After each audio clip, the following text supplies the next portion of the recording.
اللہ الرحمن الرحیم الحمدللہ وکفا وسلام علی عبادہ الذین اصطفیٰ خصوصاً علی سید الرسل وخاتم الانبیاء ارسلہ بالحق بشیرا ونذیرا وداعیا الی اللہ باذنہ وسراجا منیرا۔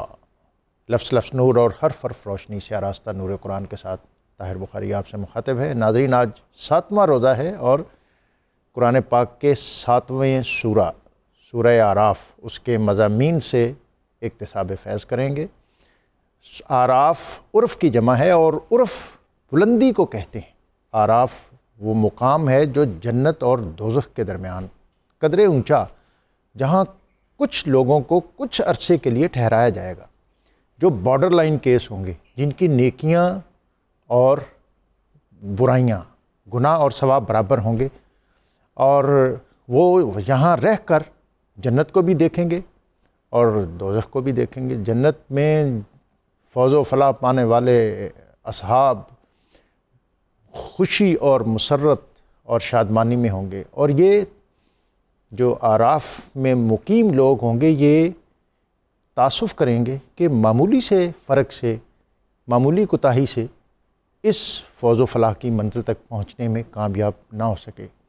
اور دوسری طرف وہ جہنم کو بھی دیکھیں گے، اور وہاں جو سنگینی ہے، وہاں جو شدت ہے، اور جہاں گناہ گار اور سیاہ اعمال والے لوگ جس انجام کو پہنچے ہوئے ہوں گے، اس کو دیکھ کر یہ اللہ سے پناہ مانگیں گے۔ سورہ اعراف یہ مکی صورتوں میں سے ایک طویل صورت ہے جو 206 آیات پر مشتمل ہے، اور اس کے 24 رکوع ہیں، اور اس کا منظرنامہ وہی ہے کہ مکہ کی سرزمین ہے، اور پھر اس میں جو ایک آویزش ہے وہ بہت شدت اختیار کر چکی ہے، اور اس کا جو نزول ہے، اس کا مکی دور کے آخری سال اور ایام، جس میں بالخصوص حضرت ابو طالب اور ملکۃ العرب حضرت خدیجۃ الکبریٰ رضی اللہ تعالیٰ عنہا، ان کا وصال ہو چکا ہے، اور مکے کے رؤساء اور سنگ دل قریش اور ایلیٹ یہ دار الندوہ میں بیٹھ کر نبی اکرم رسول محتشم صلی اللہ علیہ وآلہ وسلم کے خلاف فیصلہ کن مرحلے یہاں تک کہ آپ کے جان کے در پہ ہو چکے ہیں۔ اور پھر آپ صلی اللہ علیہ وآلہ وسلم طائف کا سفر اختیار کرتے ہیں، اور یہ سفر جو ہے اس میں بھی جو مظالم ہیں، جو سنگ باری ہے، جو شدت ہے، وہ تاریخ کے اوراق سے آج بھی خون نچوڑ رہی ہے۔ نبی اکرم رسول محتشم صلی اللہ علیہ وآلہ وسلم، آپ کی طبیعت قدرے آزردہ ہے، اور پھر جو خطے کے حالات ہیں وہ بھی کوئی بہت عمدہ اور اچھے نہیں، حوصلہ افزا نہیں ہے، لیکن اس کے ساتھ یہ سورہ اعراف نبی اکرم رسول محتشم صلی اللہ علیہ وآلہ وسلم کو ایک طاقت، توانائی اور دعوت اور تبلیغ کو مکے کی وادی سے نکالتے ہوئے پورے عالمی دنیا تک پہنچانے اور اس کو ایک آفاقیت اور دائمیت دینے کا اعلان کر رہی ہے کہ یا ایھا الناس انی رسول اللہ علیکم جمیعا، کہ اب یہ دعوت اور تبلیغ اپنے حتمی مرحلے میں داخل ہو چکی ہے۔ پہلا مرحلہ کیا ہے؟ قُوا انفسکم واہلیکم نارا، اور دوسرا مرحلہ وانذر عشیرتک الاقربین، اپنے خاندان والوں کو دعوت اور تبلیغ کے اس پیغام سے آراستہ کیجیے، اور تیسرا مرحلہ ام القریٰ، مکہ اور اس کے ارد گرد کی وادی، اور پھر چوتھا مرحلہ کہ آپ صرف اپنے خاندان، مکے کے رؤساء اور ام القریٰ وادی اور حجاز مقدس تک کے لیے نہیں، بلکہ آپ کا پیغام قیامت تک انسانیت کے لیے رہنمائی اور روشنی کا باعث ہے۔ اور پھر اس کا عظیم منظر اور مظہر وہ ہے کہ جب صلح حدیبیہ کے بعد ایک 10 سالہ جنگ بندی کا معاہدہ مکے والوں کے ساتھ ہو گیا، تو نبی اکرم رسول محتشم صلی اللہ علیہ وآلہ وسلم نے ایک محاذ اور بارڈر پر خاموشی اور امن کے بعد دوسرے بارڈر اور محاذ پر خیبر کے یہودیوں کو تحت طے کیا، اور پھر تاریخ نے اور سیرت طیبہ نے یہ خوبصورت منظر اور مظہر دنیا تک پہنچایا کہ نبی اکرم رسول محتشم صلی اللہ علیہ وآلہ وسلم نے اللہ تعالیٰ کی وحدانیت اپنی رسالت اور اسلام کی صداقت کے اس پیغام کو عالمی لیڈرشپ تک پہنچایا۔ اور سیرت نگار لکھتے ہیں کہ بیک وقت 5، 6 یا 7 ایلچی، ایمبیسڈر، سفیر اپنی پوری سفارت کے ساتھ نبی اکرم رسول محتشم صلی اللہ علیہ وآلہ وسلم کے دربار سے نکلے اور قیصر اور کسریٰ جیسی جو اس وقت کی سپر پاورز تھیں ان کی طرف روانہ ہوئے۔ اور ناظرین، دلچسپ اور خوبصورت بات یہ ہے کہ نبی اکرم صلی اللہ علیہ وآلہ وسلم کے یہ سفیر، یہ اصحاب جس خطے کی طرف جا رہے تھے، جس ریاست کی طرف جا رہے تھے، اس خطے اور ریاست اور حکومت اور اسٹیٹ کی لینگویج اور اس کے کلچر اور اس کے تہذیب اور آداب سے بھی پوری طرح واقف تھے، اس لیے کہ یہ سفارتکاری کی بنیاد ہے۔ تو سورہ اعراف اس سارے تناظر میں بہت سے اہم مضامین کو لیے ہوئے آج ہمارے سامنے ہے، اور ان مضامین پر گفتگو کے لیے ہمیشہ کی طرح ہمارے ساتھ موجود ہے علامہ مفتی محمد فاروق القادری صاحب، علامہ مفتی خلیل احمد یوسفی صاحب، اور اللہ رب العزت کی بارگاہ میں حمد کا نذرانہ پیش کرنے کے لیے آج ہمارے ساتھ موجود ہیں حافظ محمد ارشد نقشبندی۔ نغمگی اور جو فن ہے اس پر ان کی بڑی گرفت ہے، اور ان کی طرف بڑھنے سے قبل آج کا اسماء الحسنہ میں سے ایک اسم مبارک المؤمن، امن دینے والا، اس اسم گرامی کی برکت یہ ہے کہ جو شخص اس کا کثرت سے ورد کرے اللہ تعالیٰ اس کو ہر قسم کی پریشانیوں سے محفوظ رکھتا ہے۔ مفتی صاحب، اعراف کے مضامین اور اس کا تعارف، اور پھر بالخصوص جو اس کی آیت 8 اور 9 اعمال کے وزن کا مطلب اور کیفیت جناب۔ بسم اللہ الرحمن الرحیم۔ سورۃ الاعراف یہ تفصیل ہے اس اجمال کی جو سورۃ الانعام میں تھا۔ آپ نے اس حوالے سے بڑی جامع گفتگو فرما دی۔ آیت نمبر 8 اور 9 میں اللہ تعالیٰ نے ایک ایسی حقیقت کا بیان فرمایا جس پر ہم ایمان بالغیب رکھتے ہیں۔ ارشاد فرمایا والوزن یومئذ الحق، اور اس دن تول وزن ضرور ہوگا اور یہ حق ہے۔ فمن ثقلت موازینہ، تو جس کے پلے بھاری ہوئے، فاولئک هم المفلحون، وہی مراد کو پہنچے گا، کامیاب ہو جائے گا۔ اور اگلی آیت میں ہے کہ جس کے پلے وزن کے ہلکے ہوں گے وہ نقصان اٹھانے والوں میں ہوگا، اس کی جان گھاٹے میں ہوگی، وہ پھنس جائے گا اور دوزخ کی آگ کا ایندھن بنے گا۔ متواتر احادیث سے ثابت ہے کہ قیامت کے دن اللہ تعالیٰ ایک ترازو قائم کرے گا جس کے 2 پلڑے ہوں گے۔ یہ بات اتنی تو حق اور سچ ہے، اس میں امت کا اجماع ہے، متواتر احادیث ہیں، قرآن کی آیت ہے۔ لہٰذا ترازو کا انکار کرنا یہ قرآن اور سنت کا انکار ہے، یہ پرلے درجے کی گمراہی ہے۔ لیکن وہ ترازو کس طرح کا ہوگا، اس کی کیفیت کیا ہوگی، پلڑوں کی نوعیت کیا ہوگی، اس حوالے سے نہ تو ہمیں مکلف کیا گیا ہے کہ ہم اپنی عقل کو دوڑائیں اور غیب کو ظاہر کریں اور عالم شہادت میں لانے کی کوشش کریں، چونکہ اس حوالے سے قرآن و سنت نے تفصیلات نہیں دیں۔ ہم ایمان رکھتے ہیں، نوعیت جو بھی ہے وہ اللہ اور اس کے رسول بہتر جانتے ہیں۔ یعنی یہ محض کوئی مجاز نہیں ہے؟ نہیں جی، یہ حقیقت ہے۔ لیکن مجھے افسوس سے یہ کہنا پڑ رہا ہے، جہاں آوارہ فکر نے بہت سارے دینی اٹل حقیقتوں کو اپنی عقل عیار سے تعویلات کا شکار کیا، وہیں اس میزان کا جو دینی قرآنی تصور ہے اس کو بھی انہوں نے شکوک و شبہات کا شکار کر کے ناجائز تعویلیں کی۔ سب سے پہلے اس کی بنیاد رکھی تھی معتزلہ نے، اور آج بھی جو لوگ معتزلی فکر رکھتے ہیں وہ بھی یہی کہتے ہیں کہ یہ جو میزان اور وزن کا تصور ہے یہ حقیقت پر مبنی نہیں ہے، بلکہ اس سے مراد صرف عدل و انصاف ہے کہ عدل و انصاف ہوگا۔ اب یہ کوئی کالرز ابھی پوچھ لے گا کہ جی اب یہ معتزلہ کیا ہوتے ہیں؟ ہاں، یہ ایک فرقہ تھا جنہوں نے عقل کی بنیاد پر دینی جو اٹل حقیقتیں ہیں ان کی تعبیرات کرنا شروع کر دیں، اور یہ کسی نہ کسی دور میں کسی نہ کسی نام سے موجود کسی نہ کسی نام سے موجود رہے اور آج بھی ہیں۔ اچھا، اگر یہ دروازہ کھول دیا جائے کہ آپ اپنی عقل سے قرآنی اور جو حدیث میں حقیقتیں بیان ہوئی ہیں ان کی تعبیر شروع کر دیں، تو اس سے پھر اسلام کی بنیادیں اکھڑ جائیں گی اور بہت ساری ہماری حقیقتیں مسخ ہو جائیں گی۔ مثلا اسی فکر کی بنیاد پر ان عقل کے تابع داروں نے کہا کہ شیاطین کا وجود کوئی نہیں ہے، جو اخلاق مذمومہ ہیں انہیں ہی شیاطین کہتے ہیں۔ یہ بھی قرآن کا انکار ہے، درجنوں احادیث کا انکار ہے، قرآن کی درجنوں آیات کا انکار ہے۔ اسی طرح بعض لوگوں نے کہا جو آج کے دور میں بھی ہیں کہ ملائکہ نام کی چیز کوئی نہیں ہے، آپ کے جو اخلاق محمودہ ہیں، اچھے اخلاق، یہی ملائکہ ہیں۔ سو اب بتائیے کون سی حقیقت ہے جو قائم رہے گی؟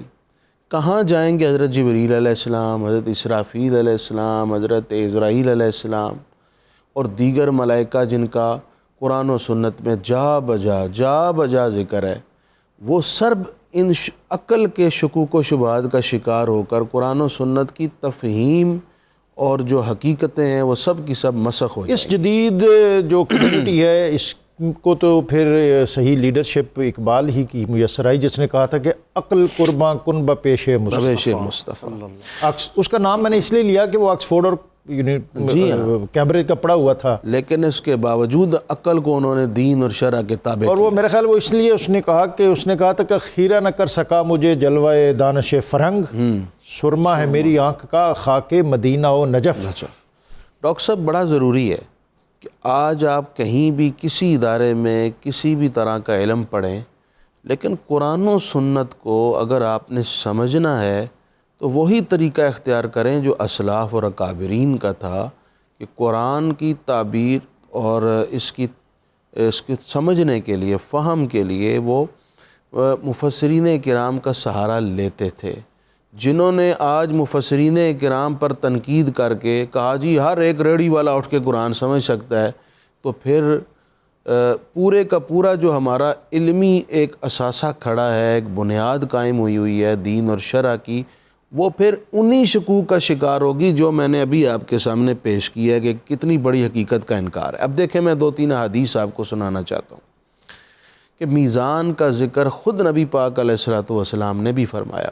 مستدرک میں بڑی واضح حدیث ہے، آپ صلی اللہ علیہ وسلم نے فرمایا کہ قیامت کے دن ایک میزان ہوگا، اس کے 2 پلڑے ہوں گے، اور بخاری شریف کی جو سب سے آخری حدیث پاک ہے اس میں کیا ہے، کلمتان حبیبتان الی الرحمن خفیفتان علی اللسان ثقیلتان فی المیزان، کہ 2 کلمے ایسے ہیں رب کو بڑے محبوب ہیں، زبان سے پڑھنے میں آسان ہے، لیکن میزان کے اندر ان کا بڑا زیادہ وزن ہوگا۔ اور درسیات میں سب سے زیادہ اہتمام سے یہی حدیث پڑھائی جاتی ہے، سبحان اللہ و بحمدہ سبحان اللہ العظیم۔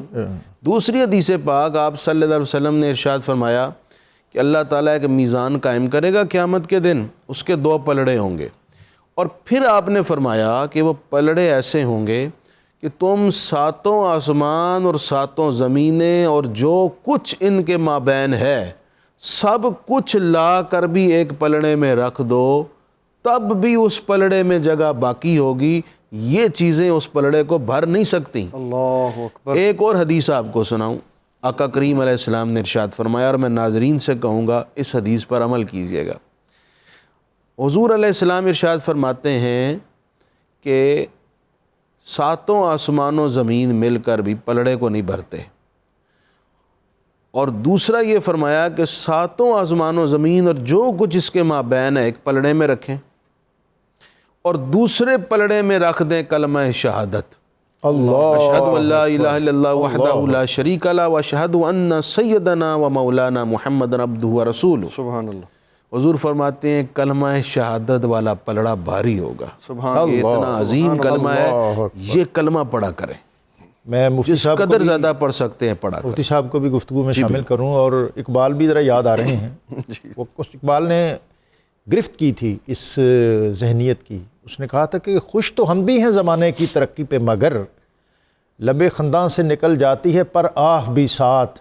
واہ، ہم سمجھتے تھے کہ لائے گی فراغت تعلیم، کیا خبر تھی کہ چلا آئے گا الہاد الہاد بھی بھی ساتھ۔ ساتھ۔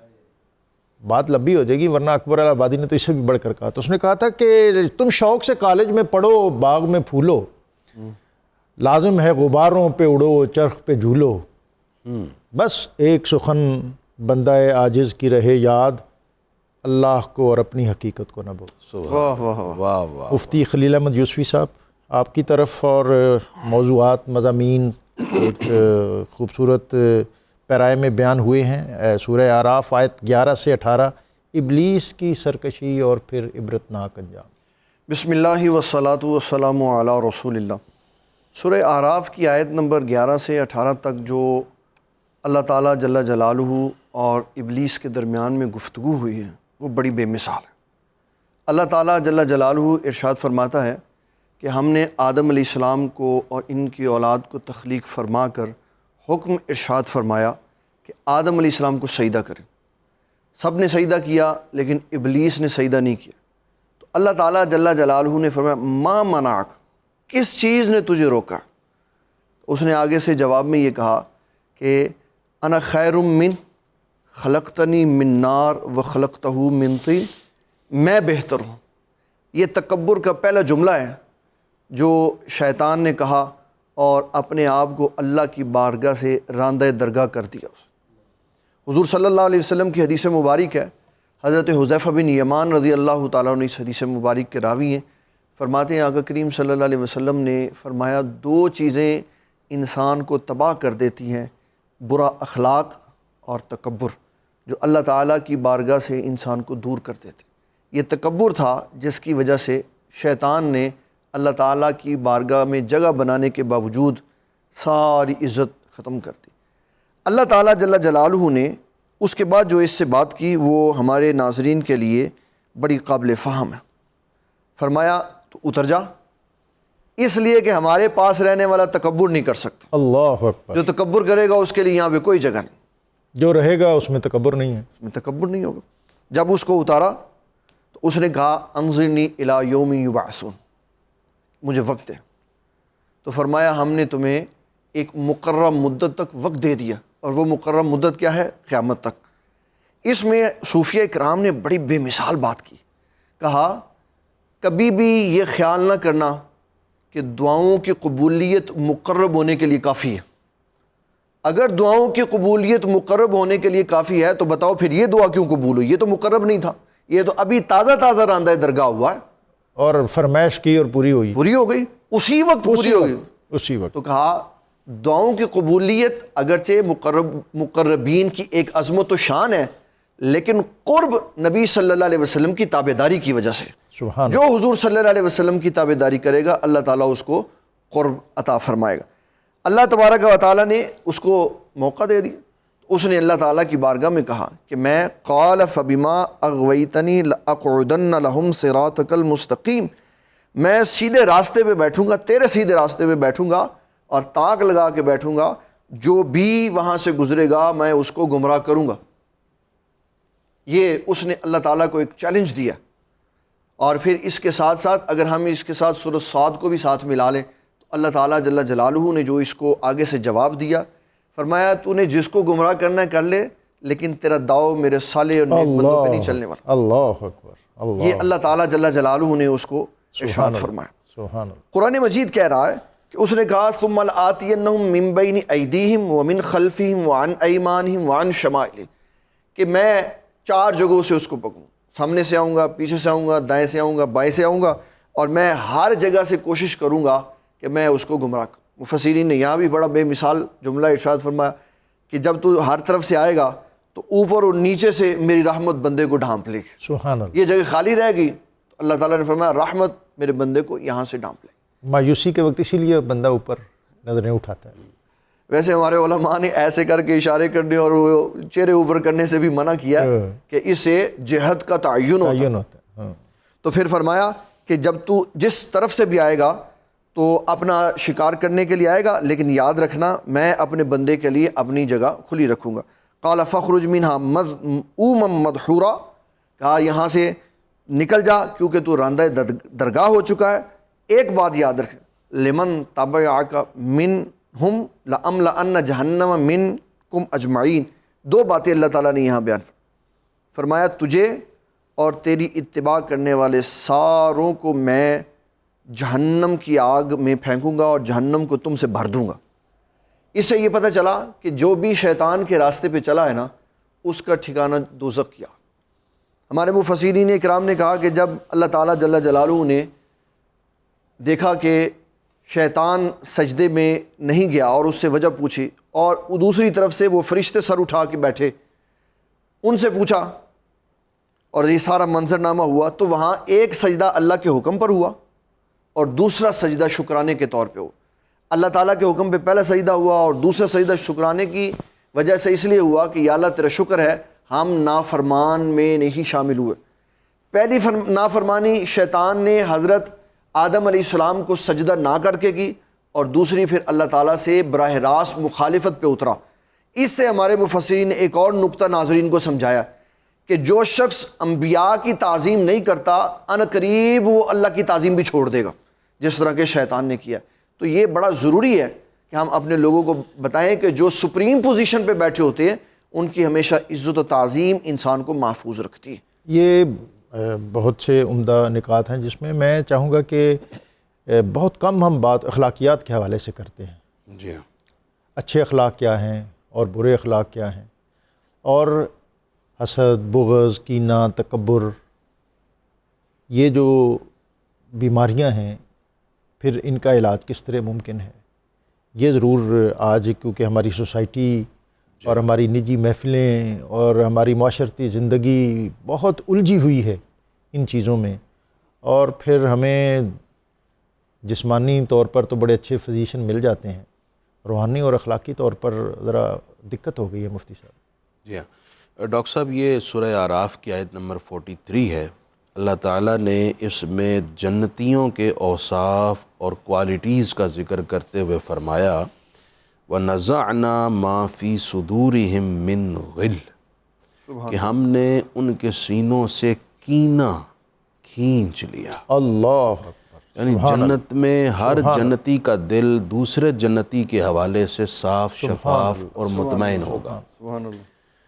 یعنی جب جنتی جنت میں جائیں گے تو دنیا کے اندر اگر اس کا کسی کے ساتھ کوئی مخاصمت تھی، اس بنیاد پر جنت کے اندر اس کے دل میں دوسرے جنتی کے لیے کوئی غبار نہیں رہے گا، اللہ پہلے ہی دل صاف کر دے گا۔ سبحان اللہ۔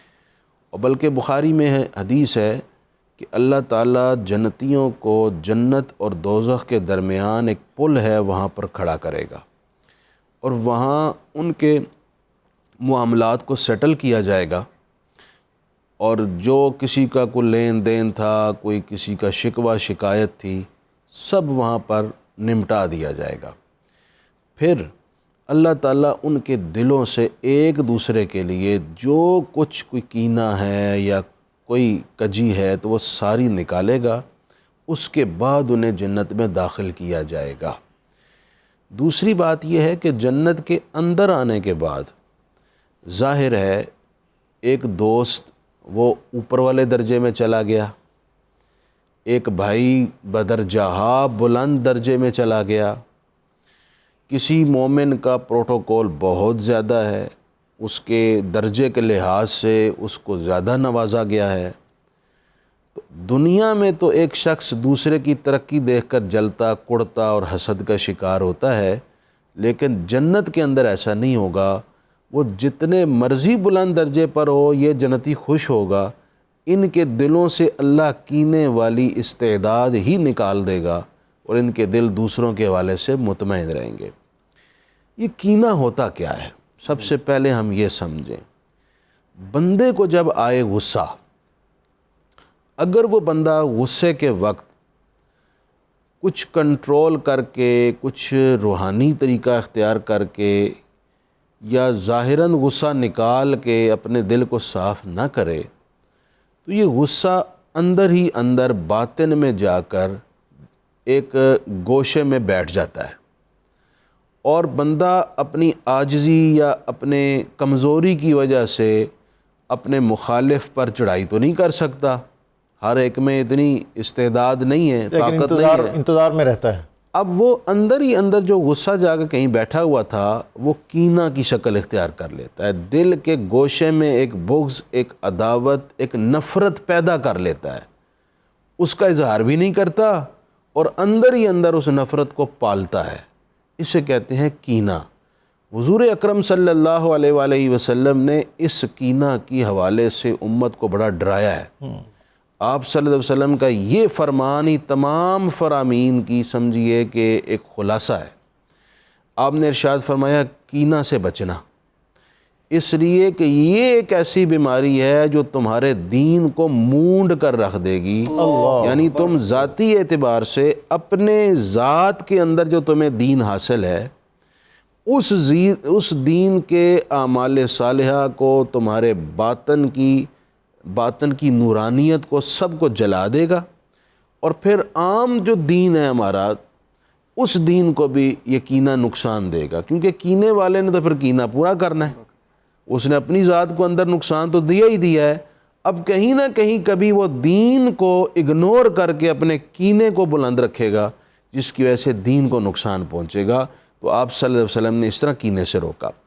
دوسری بات یہ ہے کہ حضور صلی اللہ علیہ وسلم نے جو امت کو ایز اے مسلم ایک شناخت اور ایک خاص پہچان دی، اس میں مسلم کا، مسلمان کا، امتی کا ایک خاص رول بیان کیا۔ آپ نے فرمایا مسلمان کے ساتھ اس طرح ہے جیسے ایک جسم ہے، ایک عضو کو تکلیف ہو تو سب کو تکلیف ہوتی ہے، پورے جسم کے اعضاء کو۔ تو مسلمان کا یہ رول بیان کیا۔ اب جسم کا ایک عضو دوسرے عضو سے کینہ تو نہیں رکھتا، ہاتھ دوسرے ہاتھ سے تو کینہ نہیں رکھتا، دماغ دل کے ساتھ کینہ تو نہیں رکھتا، بندے کو اپنے سارے اعضاء عزیز ہیں، بلکہ اگر ایک عضو جو ہے وہ تکلیف میں ہوگا تو پورا وجود تکلیف محسوس کرے گا، اس کے درد میں شریک ہوگا۔ یہ ہے مسلمان جس کے سینے میں اتنی گنجائش ہی نہ ہو کہ وہ دوسرے مسلمان کے لیے کینہ رکھ سکے۔ دوسری حدیث ہے، حضور علیہ السلام فرماتے ہیں مسلمان کے ساتھ اس طرح ہے جیسے بھائی ہوتے ہیں، نہ وہ اس کو شر پہنچاتا ہے، نہ ظلم کے حوالے کرتا ہے، نہ اس کو تکلیف میں تنہا چھوڑتا ہے۔ تو آپ صلی اللہ علیہ وسلم نے مسلمان کے ساتھ یہ قربت بیان کی ہے۔ تو اس قربت کا تقاضا اسی وقت پورا ہو سکتا ہے کہ جب کینہ نہ ہو۔ تو اس لیے میں یہ سمجھتا ہوں یہ آیت بڑی بنیادی ہے، بہت بنیادی ہے، اور اس پر آج کے جو مضامین ہیں اس میں چونکہ معاشرتی زندگی کا بہت دخل ہے اور کالر بھی ہیں، میں چاہوں گا کہ بریک سے قبل ان کی بات بھی سن لیں۔ جی السلام علیکم، ہماری بہن ہے نورین لاہور سے۔ جی سر، میرا یہ کوشچن ہے، میں اکثر ٹی وی پر یہ حدیث پڑھتی ہوں کہ جب رمضان المبارک کی پہلی رات آتی ہے تو تمام گناہ گاروں کو بخش دیا جاتا ہے، بے شک اللہ بڑا رؤوف الرحیم ہے، لیکن اس کے ساتھ ہی پھر ہم مشرع رحمت میں، مغفرت میں اور گناہ گار سے آزادی والے رشتے میں شامل ہوتے ہیں۔ ذرا اس کی وضاحت کر۔ جی ضرور۔ جی حبیب شاہ صاحب ہیں سرگودا سے، السلام علیکم۔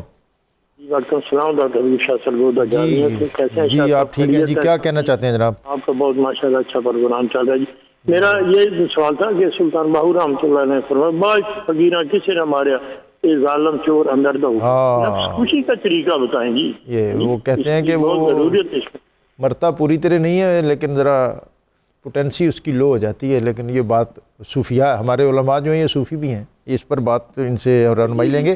مشتاق صاحب ہیں جناب، السلام علیکم۔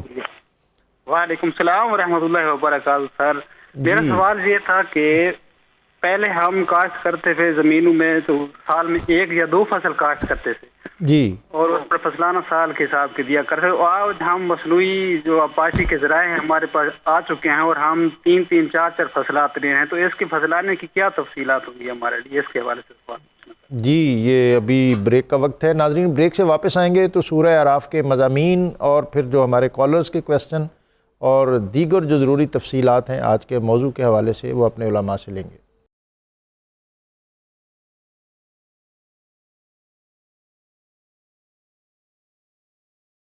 نور قرآن میں آپ کو ایک مرتبہ پھر خوش آمدید۔ سورہ اعراف کے مضامین اور بریک سے قبل مفتی صاحب بہت مؤثر پیرائے میں جو ہماری مختلف معاشرتی برائیاں آج ہم میں رچ بس گئی ہیں اور ہمیں ان کے گناہ ہونے کا جو ایک احساس ہے وہ بھی ہم زائل کر بیٹھے ہیں۔ کینہ، حسد، بغض، اور حسد کے بارے میں نبی اکرم صلی اللہ علیہ وسلم نے فرمایا کہ اس سے بچو کہ حسد گناہوں کو اس طرح کھا جاتا ہے جیسے آگ لکڑی کو۔ تو بظاہر تو ہم بہت نیکی کما رہے ہوتے ہیں، لیکن غیبت کے ذریعے، حسد کے ذریعے، کینہ کے ذریعے، کدورت اور نفرت کے ذریعے ہم اپنی نیکیوں کو ساتھ ساتھ زائل اور ضائع بھی کرتے جاتے ہیں۔ تو ہمیں اس ماہ مبارک میں جہاں ہم نیکی کی طرف بڑھ رہے ہیں، خیر کے دائیے اور جذبے پروان چڑھ رہے ہیں اور نیکی کو قبول کرنے کا دائیہ زیادہ ہوتا ہے، تو ہمیں یہ بھی کوشش کرنی چاہیے۔ مشکل کام ہے، لیکن اس کے لیے کسی شیخ، کسی صوفی، کسی پیر کی صحبت اگر میسر آ جائے، جیسے اقبال نے کہا تھا کہ اگر کوئی شعیب آئے میسر، شبانی سے کلیمی 2 قدم ہے۔ مفتی خلیل احمد یوسفی صاحب سوالات وہ بھی آپ کے سامنے ہیں، اور پھر سورہ اعراف کا جو مقام اعراف اور اس کی حقیقت جناب۔ ایک خاتون نے سوال کیا تھا کہ جب رمضان کی ابتدا پہ بندے بخش دیے جاتے ہیں تو پھر بعد میں بخشش مانگنے کا کیا تعلق؟ اسلام نے بخشش کا جو کانسیپٹ دیا ہے وہ اللہ تعالیٰ سے قربت کا ایک سبب ہے۔ سبحان اللہ۔ یہ تو انسان ہے نا جن کے گناہ ہوتے ہیں تو ان کی بخشش ہوتی ہے، جبکہ اللہ تعالیٰ سے بخشش تو وہ بھی مانگتے ہیں جو معصوم عن الخطا ہوتے ہیں۔ سبحان اللہ۔ وہ بھی کہتے ہیں یا اللہ بخش دے۔ سبحان اللہ۔ اس کا مطلب یہ ہے کہ جب گناہ گار بخشش طلب کرے گا تو مانا ہوگا گناہوں کی معافی، اور جب صالح بندہ بخشش طلب کرے گا تو اللہ تعالیٰ اس کے درجات کو بلند فرمائے۔ سبحان اللہ۔ اور ایک بات اس کے اندر اور یہ بھی ہے کہ جب انسان گناہوں کی بخشش مانگتا ہے تو اس سے صرف صغیرہ گناہ معاف ہوتے ہیں، کبیرہ گناہوں کا پورا ایک کرائٹیریا ہے، یا وہ ادائیگی کے ساتھ ہیں یا وہ قرض کے ساتھ ہیں یا ان کو ادا کرنا پڑتا ہے، اور جو بھی گناہوں کی معافی ہے وہ پچھلے والے گناہوں کی معافی ہے۔ اس کے بعد جو لمحات انسان گزارتا ہے اس کے لیے پھر نئے سرے سے بخشش وہ طلب کرتا ہے۔ دوسرا سوال کسی بھائی صاحب نے کیا تھا، وہ سوال دوبارہ بتا دیں۔ ایک تو حبیب شاہ صاحب نے کیا تھا کہ جو حضرت سلطان باہو نے کہا ہے کہ باج فقیراں کسی نہ ماریا، باہو چور اندر داہو، تو اس سے کیا مراد ہے؟ اور ایک فصلوں کے حوالے سے مشتاق صاحب نے پوچھا تھا۔ مشتاق صاحب نے جو فصلوں کے بارے میں سوال پوچھا ہے کہ پہلے ہمارے پاس سال میں 2 دفعہ فصل ہوتی تھی تو اس کی زکوٰۃ دیتے تھے، اب زیادہ دفعہ ہوتی ہے، تو اس میں ہمارے مفتیان کرام علماء اعظام نے بڑا سادہ سا اصول اور ضابطہ بتایا کہ کھیتی جب تیار ہوگی اس کا عشر اور خمس دینا پڑے گا۔ خمس وہ زمین ہوتی ہے جس پہ خود پانی ڈال کے محنت کر کے سارا کچھ کیا جاتا ہے، اس سے خمس دینا پڑتا ہے، اور جو دریائی زمین ہے اس پہ بغیر محنت کے پانی دے دیا جاتا ہے یا آسمان سے آ جاتا ہے، اس کے اوپر عشر دینا پڑتا ہے۔ تو جتنی بار کھیتی ہوگی اتنی بار اس کی زکوٰۃ دینی پڑے گی۔ اور جو بابا بلے شاہ کی بات ہو رہی، اس میں نفس کی مذمت اور اس کو دبا کے رکھنے سے متعلق بات ہے کہ نفس کو ہمیشہ دبا کے رکھنا۔ اور اس معاملے میں جس طبقے نے لیڈ لی ہے حضرت سلطان باہو صاحب کے بقول وہ صوفیہ ہے جی۔ اور مقام اعراف اس کی حقیقت۔ مقام اعراف اللہ تعالیٰ فرما رہا ہے وَبَيْنَهُمَا حجاب، جنت اور دوزخ کے درمیان میں حجاب ہے۔ وَعَلَى الْأَعْرَافِ رِجَالٌ، اور اس مقام پر کچھ بندے ہیں۔ اس کے بارے میں مفسرین نے 4 طبقات بیان کیے۔ نمبر 1 کہ وہاں وہ بندے موجود ہیں جو نیکیوں اور گناہوں میں برابر ہیں۔ دوسرے نمبر پر وہ بندے موجود ہیں کہ ایک طرف تو ان کے پاس مقام شہادت ہے اور اس کے مقابلے میں دوسری طرف والدین کی نافرمانی ہے، تو ان کو روک لیا جائے گا۔ تیسرے بات یہ بیان کی کہ بعض مفسرین نے یہ لکھا، جس میں تفسیر خازن سر فہرست ہے، کہ ماں راضی ہوگی باپ ناراض ہوگا تو ان کو روک لیا جائے گا۔ اللہ پھر فیصلہ کریں کہ دونوں میں سے کس کی بات کو اوپر کرنا، پھر اس کو آگے بھیجا جائے گا۔ اور بعض مفسرین نے یہاں یہ لکھا کہ اس سے مراد ہے کہ اللہ تبارک و تعالی جل جلالہ اس مقام پر اپنے انبیاء کو بٹھائے گا تاکہ وہ دیکھ لیں کہ ان کی تبلیغ کنہوں نے مانی تھی اور ان کو اللہ نے کیسی جنتوں میں بھیجا، اور کنہوں نے ان کی تبلیغ کا انکار کیا اور کون جہنم کے حقدار ہوئے تو ان کو کس جگہ کے اوپر بھیجا گیا تھا۔ اور پھر قرآن مجید بڑے واضح لفظوں سے کہہ رہا ہے کہ ان کے درمیان ایک مقام ہے اور یہ مقام بڑا وسیع ہے، لیکن اس کے دونوں طرف جو پردہ لگا ہوا ہے وہ اتنا ٹرانسپیرنٹ ہے کہ جنتی جہنمیوں کو دیکھ رہے ہیں، صرف وہ پردہ اس لیے ہے تاکہ جنت کی ہوائیں ادھر نہ جائیں اور جہنم کے اثرات ادھر نہ ہیں، لیکن نگاہیں جا رہی ہیں، آواز جا رہی ہے، بلکہ ہم کلامی ہیں۔ ایک مقام پر اسی صورت میں اللہ تعالیٰ نے فرمایا وَنَادَا أَصْحَابُ النَّارِ أَصْحَابَ الْجَنَّةِ، دوزخ والے جنتیوں کو جب وہاں بیٹھا ہوا جنتی نعمتیں کھاتا ہوا دیکھیں گے تو کہیں گے اَنْ أَفِيضُوا عَلَيْنَا مِنَ الْمَاءِ وَمِمَّا رَزَقَكُمُ اللَّهُ، کہ جو تم فیض یاب ہو رہے ہو نعمتوں سے، جو کھا رہے ہو، جو پی رہے ہو، اس سے ہمیں بھی کچھ دو۔ تو وہ ادھر سے آواز دیں گے ان اللہ حرمہما علی الکافرین، اللہ تعالیٰ نے یہ نعمتیں کافروں پر حرام کر دی۔ اس سے ہمارے مفسرین نے یہ کنکلوژن نکالا ہے کہ دور اور نزدیک سے سننا اور سنانا یہ رب کا کمال ہے، دنیا میں بھی سنا دیتا ہے، آخرت میں بھی سنا دے گا۔ مفتی صاحب، موضوعات ابھی بہت زیادہ ہیں جی ہاں، اور وقت کی رفتار تو ظاہر ہے اپنی جاری ہے، صبح خرامی کے ساتھ آگے بڑھ رہی ہے۔ حضرت نوح علیہ السلام کا تذکرہ ہے جی آیات 60 سے 64 تک۔ جی، ان آیات میں حضرت نوح علیہ السلام کی تبلیغی مساعی اور قوم کو دعوت حق دینے کا تفصیلاً ذکر ہے، اور پھر قوم کے انکار پر ان کے انجام کا بھی ذکر ہے۔ حضرت نوح علیہ السلام حضرت ادریس علیہ السلام کے پڑپوتے ہیں۔ آپ کا اصل نام تو ہے یشکر یا عبد الغفار، ان ذکر کیا گیا ہے کتابوں میں، اور 40 یا 50 سال آپ کی عمر تھی جب آپ کو نبوت عطا ہو گئی۔ تقریباً 950 سال تک اللہ اکبر، آپ اپنی قوم کو اللہ، بڑی دل سوزی، درد مندی، اخلاص اور ان پر خیرخواہی کے ساتھ اللہ کی طرف بلاتے رہے، لیکن ان لوگوں نے نبوت کی نشانی کو قبول نہ کیا، وحی الہی کا انکار کیا۔ اللہ رب العزت نے ان کے بارے میں یہ بھی فرمایا انہم کانوا قوما عمین، یہ اندھے لوگ تھے، حالانکہ وہ دیکھتے تھے، سنتے تھے۔ قرآن کہتا ہے کہ وہ اندھے ہیں۔ اندھے اس لیے ہیں، قرآن یہ تصور دے رہا ہے کہ حقیقتاً دیکھنے کے باوجود اندھا وہ ہے جو نبوت کی نشانی نہ دیکھ سکے، وحی الہی کو نہ سن سکے، حق کو قبول نہ کرے، حق کو قبول نہ کر سکے، وہ اندھا ہے۔ اسی طرح سم بکم عمی کہا گیا۔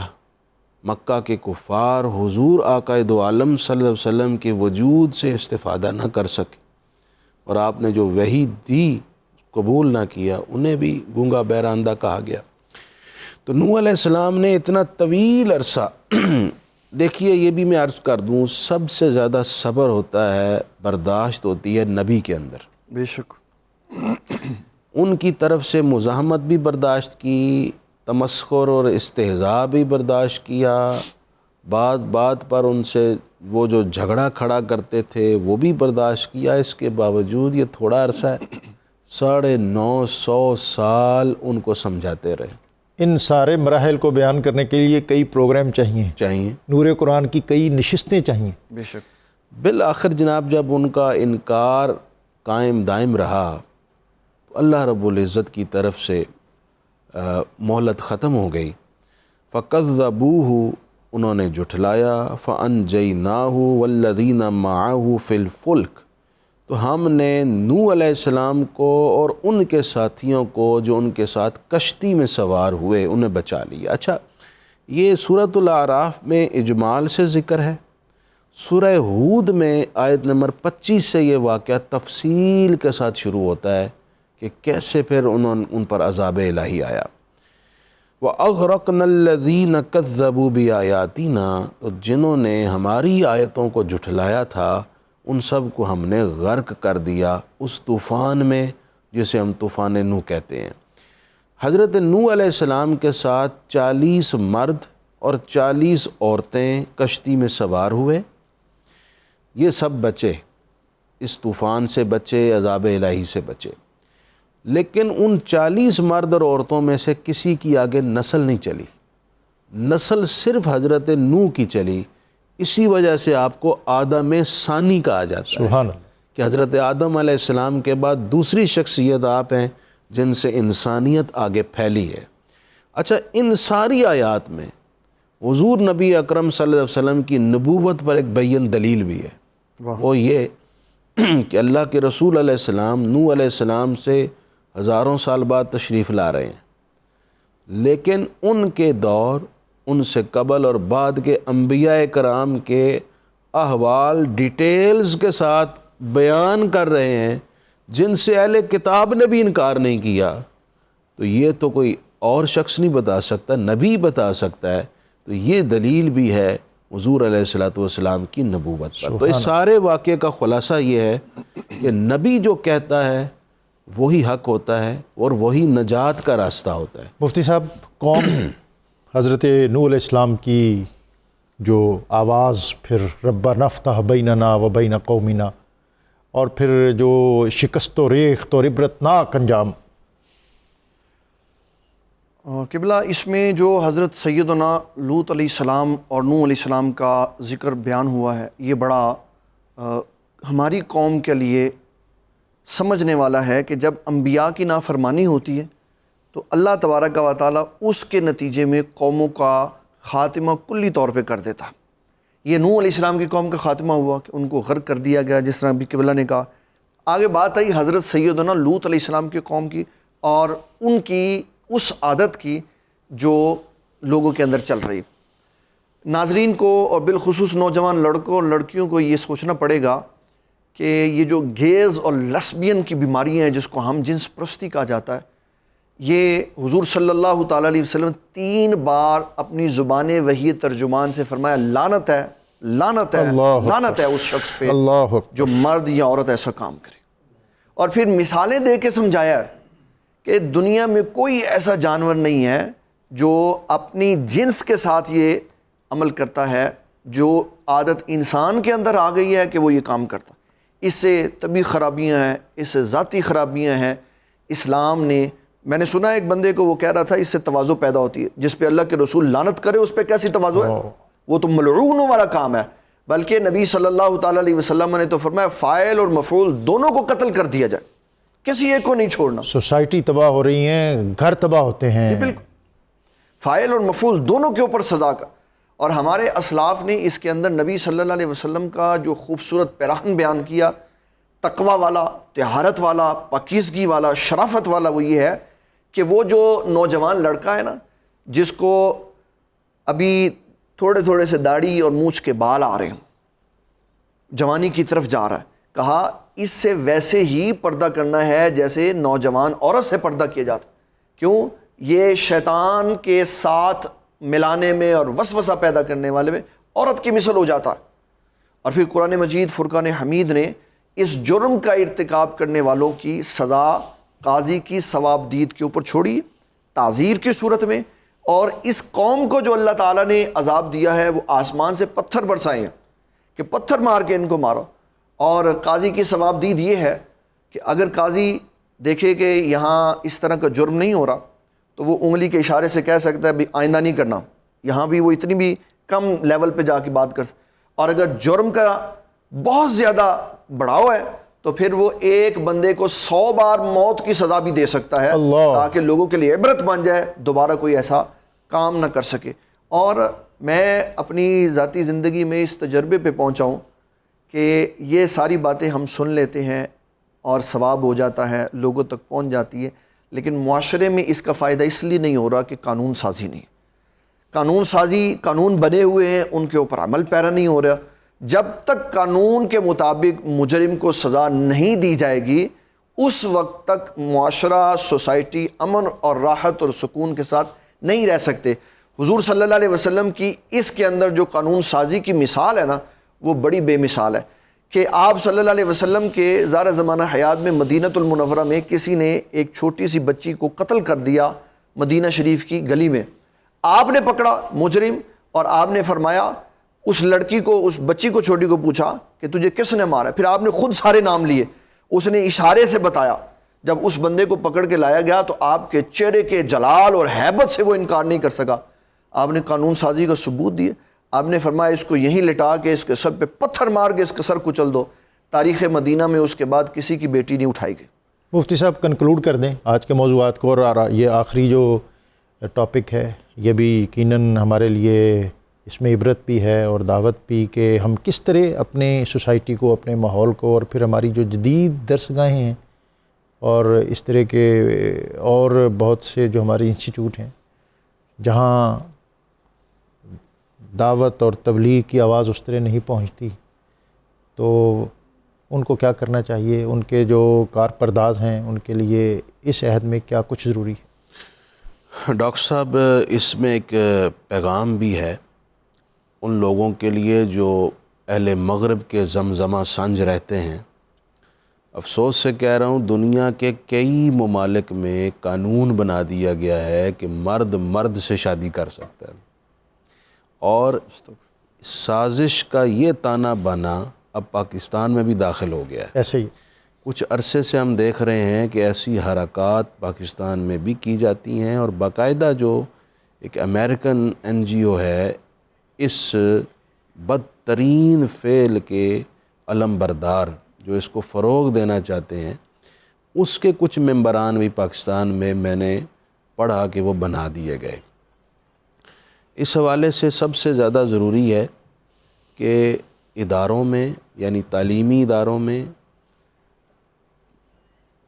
باقاعدہ اس فعل بد کی نفرت پر اور اللہ رسول نے جو احکام بیان فرمائے ہیں اور جو قوم لوط کا عبرت ناک انجام ہے وہ سامنے رکھا جائے، اسلامی احکام رکھے جائیں، تربیت دی جائے۔ نمبر 2، بڑا ہی ضروری ہے کہ والدین اپنے چھوٹے بچوں کو اس حوالے سے تربیت بھی دیں۔ والدین بچائیں گے تو بچے بچیں گے۔ بے شک والدین کو چاہیے اپنے بچوں کو یہ سکھائیں کہ کوئی بھی شخص آپ کے ساتھ کوئی غیر معمولی جگہ ہاتھ لگانا چاہے، آپ کے نازک اعضاء پر ہاتھ لگانا چاہے، تو آپ نے ہمیں فوراً آ کر بتانا ہے۔ اسی طرح جو ہمارے میڈیا کے ادارے ہیں انہیں بھی چاہیے بجائے مختلف معاملات میں سنسنی پیدا کرنے کے، قوم کو ایجوکیٹ کرنے کی کوشش کریں، نئی نسل کی تربیت کی کوشش اور کریں۔ وہ ایجوکیٹ اس طرح کریں کہ جس میں رغبت نہیں بلکہ نفرت ہو۔ جی بالکل۔ اور ایک بات جو میں جس کی مذمت کرنا چاہتا ہوں وہ یہ کہ اس وقت سوشل میڈیا کا جیسا استعمال ہو رہا ہے اور جو نفس کو برانگیختہ کرنے والی ویڈیوز ٹک ٹاکس پر، فیس بک پر، یوٹیوب پر ہماری قوم کی نئی نسل، بچے بچیاں لگا رہے ہیں، مجھے بتائیے کیا اس سے جذبات ابھر کر اس فعل کی طرف مائل نہیں ہوں گے؟ چاہے یہ فعل ہو جس میں اب ہم جنس پرستی، اب تو یہ اتنا عام ہو گیا، میں آپ کو کچھ فیکٹس بتاتا ہوں کہ کئی ہاسٹلز میں میرے پاس معلومات ہیں بچیاں کے ساتھ، لڑکے لڑکوں کے ساتھ۔ نہ صرف یہ جدید اداروں کی بات کر رہا ہوں، ہمارے یونیورسٹی کے ہاسٹلز کی بات کر رہا ہوں، مغرب میں تو ہوتا ہی ہے، پاکستان میں بھی یہ سب کچھ چل رہا ہے۔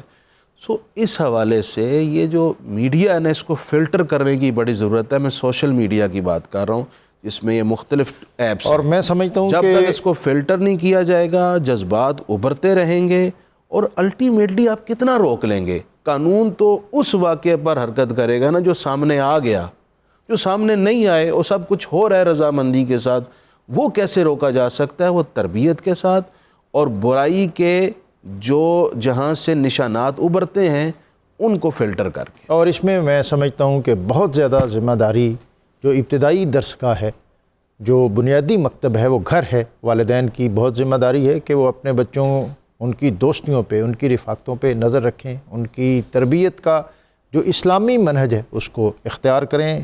میں علماء کا شکریہ ادا کرتے ہوئے دل کی جملہ بیماریوں کا علاج، اس کا قرآنی وظیفہ کہ اگر کسی شخص کو سانس کا مسئلہ ہو یا اس کا دل کمزور ہو اور مجمع میں گھبراتا ہو تو روزانہ نماز فجر کے بعد سورہ طٰہٰ کی آیت 25 سے 28 قال رب اشرح لی صدری ویسر لی امری واحلل عقدۃ من لسانی یفقہوا قولی 21 مرتبہ پڑھ کر اپنے آپ پر دم کر لے، انشاءاللہ ہر قسم کی بیماری ختم ہو جائے گی۔ اللہ رب العزت کی بارگاہ میں حمد کا نذرانہ، حافظ محمد ارش بندی۔